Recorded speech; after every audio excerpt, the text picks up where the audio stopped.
Secretary Granholm, today in the state of Missouri, the average price of gasoline today, as of this morning, is $4.10. Average price of diesel is $5.18. And I'm sure you've seen the reporting this morning that now AAA is projecting that gas prices will hit a national average of $6 a gallon by the month of August. Is this acceptable to you? No, it is not. And you can thank the activity of Vladimir Putin for invading Ukraine and pulling essentially those barrels. With all due respect, Madam Secretary, that's utter nonsense. In January of 2021, the average gas price in my state was $2.07. 8 months later, long before Vladimir Putin invaded Ukraine, that price was up over 30%, and it has been going up consistently since. What are you doing to reverse this administration's policies that are drawing down our own supply of energy in this country, that are throttling oil and gas production in the United States of America? What are you doing about it? With respect, sir, it is not administration policies that have affected supply and demand. How can you say that when the price of gas was up over 30% from January to... you answer my questions, and it's my time, Madam Secretary, so why don't you answer my question? From January to August, the price of gasoline was up over 30%. In my state alone, it has been a continuous upward tick since then.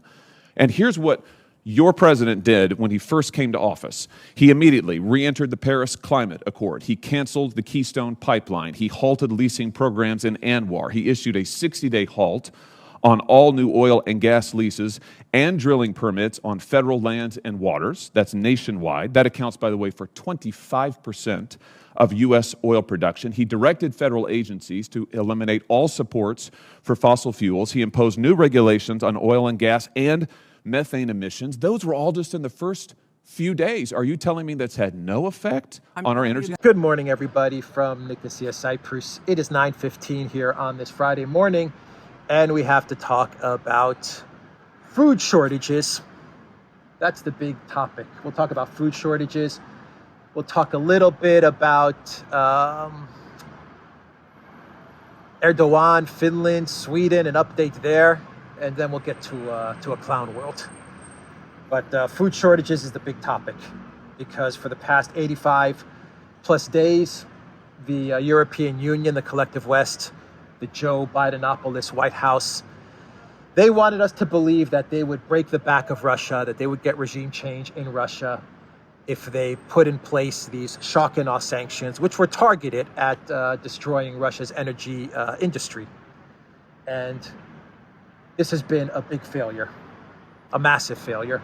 The only thing that has happened with their shock and awe sanctions with regards to energy is that Russia has made a hell of a lot more money because the prices of energy have skyrocketed, and they're laughing all the way to the bank. They've got these huge reserve currency surpluses right now in Russia. And the other thing that happened is that European Union citizens and citizens of the collective West have become a lot poorer. It's resulted in more inflation. It's resulted in higher prices at petrol stations.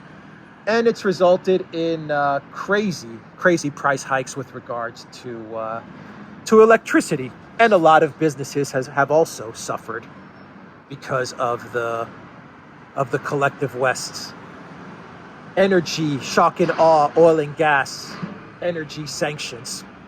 What did Putin do? What did the government of Russia do? They put gas for rubles in place, and they told unfriendly countries, if you want some of our gas, pay for it, gas for rubles. And 40 companies now in the EU are signed up to gas for rubles. The only countries that are holding out are Poland, Bulgaria, Slovakia, and Finland. And they're going to get their gas from Russia. It's going to be Russian gas that they're going to get, but they're going to pay for it at 10 times the price because they're going to talk about reverse flows and, oh, it's really LNG from the United States. There's not enough LNG. There's not enough ships with LNG that are going to be able to, in the world, that will be able to supply the European Union with the gas that they need.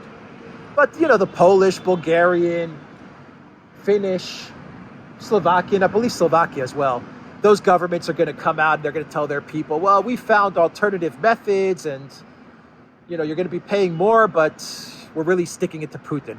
While they're going to be paying more for the same Russian gas that they would have gotten if they just signed up to the gas for rubles payment terms, or if they had not imposed sanctions to begin with. But, it's been 90 days of failure for the collective West with regards to their plan to break the back of Russia by somehow wrecking Russia's energy industry. And the only thing it's done is that it's strengthened Russia's energy industry. More oil is going to India. Russian diplomats are in talks with China right now, with Chinese diplomats, to get more oil to China so that China can fill up their petroleum reserves.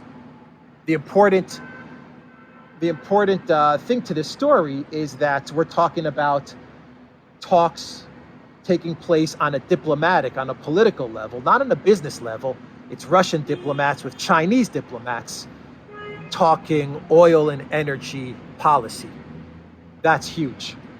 That is huge. Russian diplomats speaking with Chinese diplomats so that they can get more oil to China, so that they can make sure that China's petroleum reserves are safe. That's massive. That is massive. Russia and China they're in this together. They're working in lockstep. Meanwhile, you have warnings coming out of the UN Secretary General saying that come autumn, people are going to starve because, surprise, surprise, all the wheat and all the fertilizer of the world is pretty much controlled by Russia, Belarus, and Ukraine. And now Russia has Belarus on side with Lukashenko, and now Russia controls Ukraine. And so Gutierrez is saying, crap, we're in trouble. And he's sounding the alarm bells. Joseph Borrell is trying to figure out ways to steal wheat from Ukraine. And he's talking with the Zelensky regime, and he's trying to figure out ways to confiscate Ukraine's grain, if it's possible, to get it out of Ukraine and into Europe and into the European Union. Borrell doesn't care about Ukraine citizens starving. He doesn't care that Ukraine is in a war, is in a conflict right now, and the citizens of Ukraine are going to need food. Borrell doesn't care. What Borrell cares about is getting that wheat, if it's possible, getting that wheat to Europe so that European Union citizens do not hit the streets and protest when they go hungry. The European Union, the kleptocrats, they're pretty clever. They understand that the propaganda is going to work only up to a certain extent. In other words, they know that the collective West, the citizens of the collective West, they've been propagandized so well that they'll suck up the increase in energy costs. They'll pay $8 a gallon as long as they can stick it to Putin. This is their thinking. They believe that they can get away with this. I don't think they will be able to get away with this, or at least over time they won't. But they believe that they'll be able to tell their citizens, just take a cold shower, or pay $8 or €8 at the petrol station because you're sticking it to Vladimir and Slava Ukraina. So they think they can get away with this. I don't think they can, but they think they will. But they clearly understand, the kleptocrats in Brussels and the Bidenopolis White House, they understand that they will not be able to get away with hunger. The one thing that will bring people to the streets and that will have people demanding the resignation and regime change in their own country will be if they go hungry. And that is why you're seeing Borrell panic, and that is why he's trying to figure out a way to confiscate Ukraine's grain. The problem is that they can't get that grain out. They can't figure out how to confiscate it. And the Biden White House, they've approved the $40 billion aid package, by the way. They approved that yesterday. And interestingly enough, $19.8 billion of that $40 billion is going to the State Department, the Department of State. It's going to go to Blinken and Newland. And then they're going to divide it up to the interested parties in Ukraine. Very interesting. Almost 20 billion is going to go to Blinken, and then he is going to decide who gets that 20 billion. Yeah, this is going to turn out really, really well. A lot of that money is going to go to pay the military of Ukraine, to pay their salaries, and a lot of that money is going to go to paying the salaries of Zelensky and his regime. So American taxpayers, your money is going to be used to pay Zelensky and his goons. But I thought I would throw that in there because it's not like 40 billion is going straight to the people of Ukraine or it's going to weapons. As I reported yesterday, a lot of that money is going to all kinds of different stakeholders in the government and outside of the government. And so that was approved yesterday. But you also had Biden sign off on another weapons package and another 100 million going to Ukraine as well. And this 100 million is going to provide weapons, anti-ship weapons, to Ukraine. The big concern now in the White House is unblocking Russia's naval blockade. And let me pull up the article here. So President Joe Biden's administration is reportedly maneuvering to send more advanced anti-ship missiles to Ukraine to help the former Soviet Republic break a Russian naval blockade of its Black Sea ports. The missiles in question are the Harpoon, made by Boeing, and the Naval Strike Missile, NSM, made by Kongsberg and Raytheon Technologies, Reuters reported on Thursday, citing 3 unidentified administration officials and 2 congressional sources. Talks are active on whether to ship the missiles directly to Kiev or to transfer them through a European ally.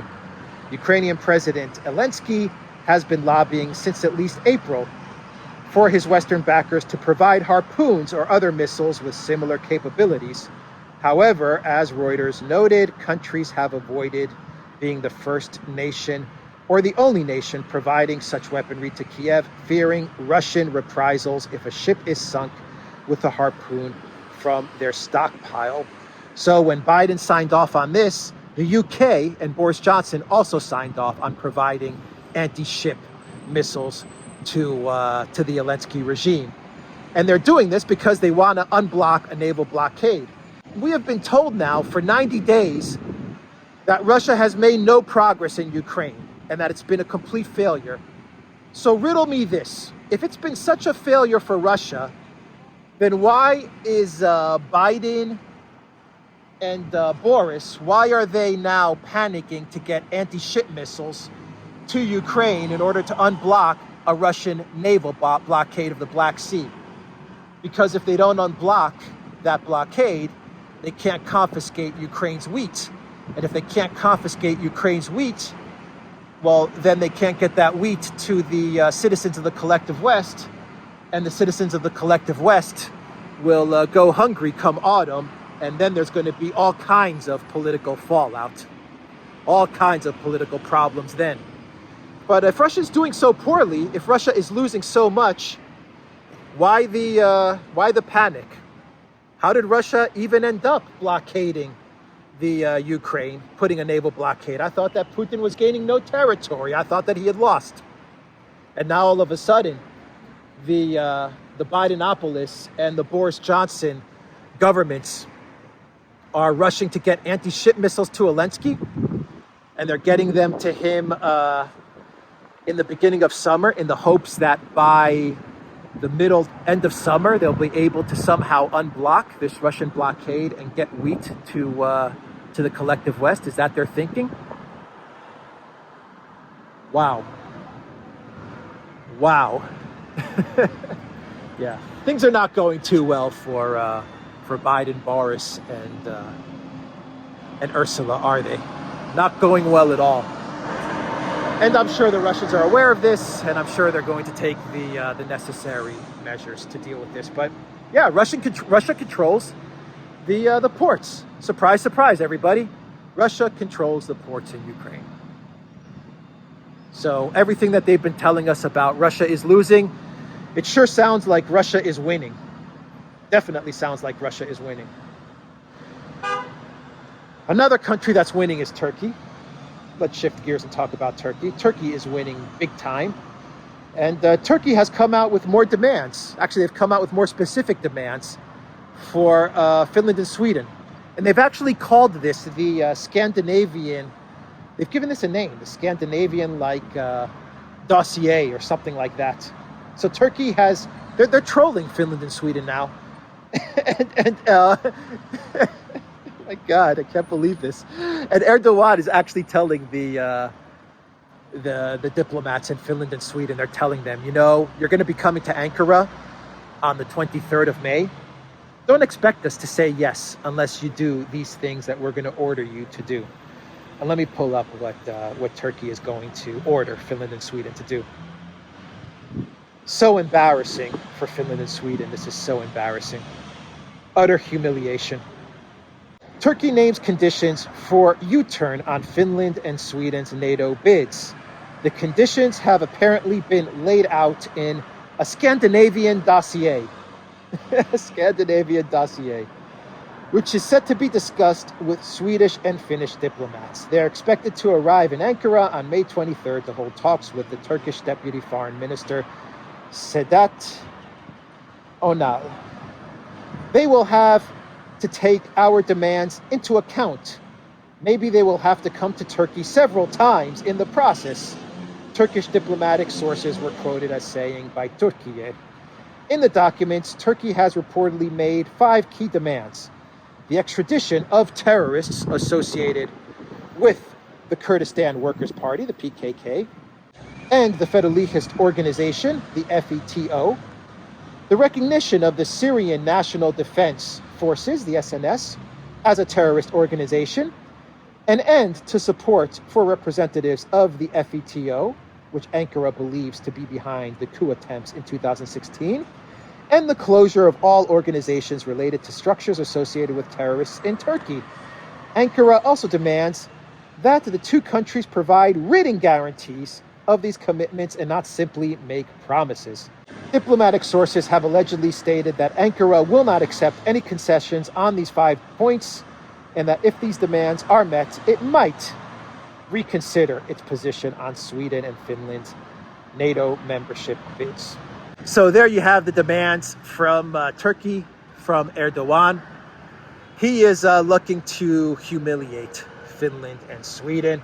I actually believe that Sweden has MPs who are of the Kurdish Workers' Party or who are affiliated with the PKK in one form or another. So this is going to actually mean that Sweden and or Finland are going to actually have to, kick out their own MPs or do something with their own parliament members. I mean, it's a masterstroke from Erdogan, a masterstroke. And he is really pouring salt in the wounds of Finland and Sweden.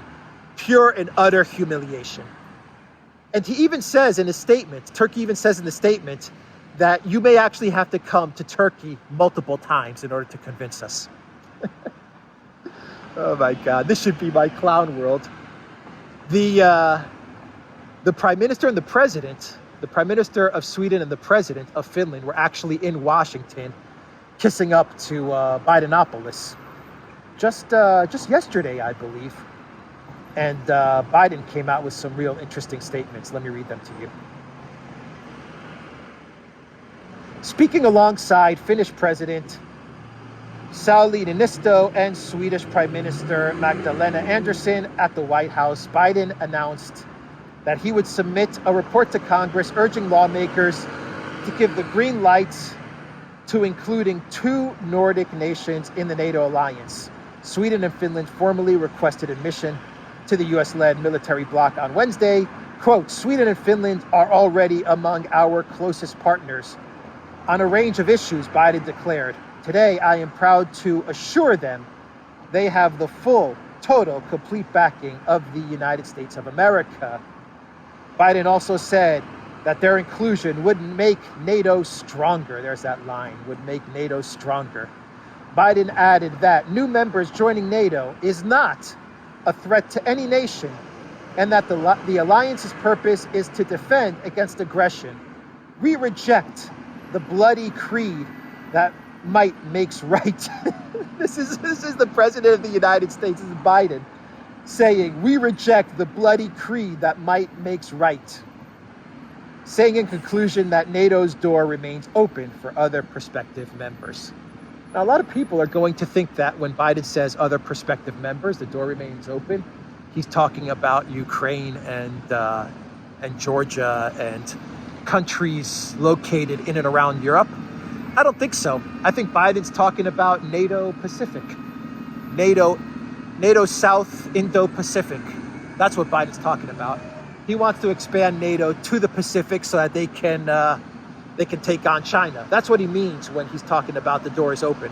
He's echoing what Liz Truss was scripted to say a couple of weeks ago. And so those are the statements coming from Biden. It's really interesting to see the Finnish president and the Swedish prime minister jump on a plane and go to DC so that they can get their next marching orders from the deep state and from the globalist cabal. Really interesting to see them rush to the United States to grovel at the feet of Joe Bidenopoulos. Why does it seem like all of this was planned? Finland and Sweden's membership in NATO. It seems like all of this was orchestrated and planned many months and years ago. And all they needed was an excuse, a way to fast track Finland and Sweden into NATO without having to put it up for referendum. Lo and behold, you get a conflict in Ukraine to make that plan a reality. That's how it looks to me. Anyway, I think I will get to my clown world. And this one's a good one. This clown world is coming out of Germany. And it's an article that Bild ran. And it says that a Ukraine family, or Ukrainians that are now refugees in Germany, in a town called Wochung, I believe. Wochung? I know I'm pronouncing that wrong, but I'll look for the article. If I don't have it here, I'll look for the article and put it on the screen. In a town in Germany, it doesn't matter. This refugee family, or these Ukrainian refugees that were living in this German town, they wanted to stick it to Putin, right? They wanted to show the entire world how evil Russia and how evil Putin are. And so they decided to use like a Tesla. One second, let me find it. Here we go. They were using a Tesla transformer, and the town was Wolfen. The town was Wolfen. Okay, so they were using a Tesla transformer to burn a Russian flag. This was their bright idea, and they were going to film it and put it on social media, and they were going to get a whole bunch of likes and upvotes and all kinds of, really, really great virtue signaling stuff. And unfortunately, as they were burning this Russian flag, they ended up burning down the guest house where they were staying in Germany. They burned the whole house down. Can you imagine that? Like giving your house over to Ukraine refugees, and then you get a phone call, and the other person on the line, the German fire department or the German police, call you up and they say, these Ukraine refugees, they wanted to burn a Russian flag to stick it to Putin, and they ended up burning your house. But sorry about that. Small price to pay for supporting Zelensky and his regime. What a clown world. What a clown world. There's some more news coming out of Germany. There's some more clown world news coming out of Germany that the German politicians are actually now starting to sanction. Gerhard Schröder, a former chancellor of Germany, is now being sanctioned. German MPs are limiting the privileges to former German Chancellor Gerhard Schröder and his staff in offices. And they're cutting off his funding, and they're starting to sanction him because the chancellor, the former chancellor, who's now 78, he had very friendly relations with Russia. And with Vladimir Putin, I remember it was Schroeder and Putin and Berlusconi and who else? I think Chirac. And they kind of all, I believe Chirac was also in there. They all got along. You know, they found themselves able to talk to each other.